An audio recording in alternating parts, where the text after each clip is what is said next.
Welcome to my പെസ blog. അപ്പോൾ ഇത് പെസാൻ്റെ തന്നെ ഞാൻ ഡേ ഇൻ മൈ ലൈഫായിട്ട് എടുത്ത വീഡിയോ ആണ്.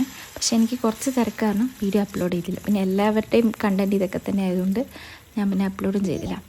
അപ്പം ഇത് പെസാൻ്റെ അന്ന് ഞങ്ങൾ അപ്പം ഉണ്ടാക്കിയതാണ്. ഈ വർഷം പതിവില്ലാതെ ഞങ്ങൾ അടുപ്പ് വെച്ചിട്ടാണ് അപ്പം ഉണ്ടാക്കിയത്. ഗ്യാസിൻ്റെ ഷോർട്ടേജ് ഒന്നും കൊണ്ടല്ല, സ്റ്റൗവിൽ ഉണ്ടാക്കിയിട്ടാണെങ്കിൽ ഒന്നും അപ്പം റെഡിയാകുന്നില്ല.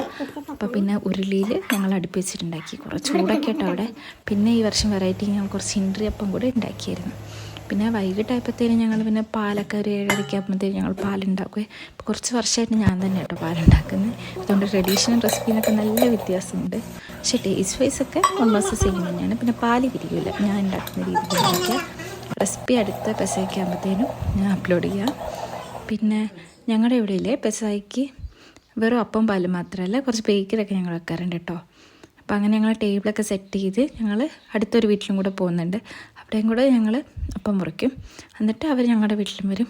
അങ്ങനെയൊക്കെയാണ് ഞങ്ങളുടെ രീതി. പോകുന്നവർക്ക് നല്ല പൂർണ്ണചന്ദ്രനൊക്കെ കണ്ടു. അപ്പോൾ അവിടെ നിന്ന് അപ്പമൊക്കെ മുറിച്ച് ഞങ്ങളുടെ വീട്ടിൽ വന്നു. ഞങ്ങളുടെ വീട്ടിൽ ഇതേപോലെയൊക്കെ കുരിശ് വരച്ച് അപ്പമൊക്കെ മുറിച്ച് അങ്ങനെ ഒക്കെ ആയിരുന്നു ഞങ്ങളുടെ പെസഹ.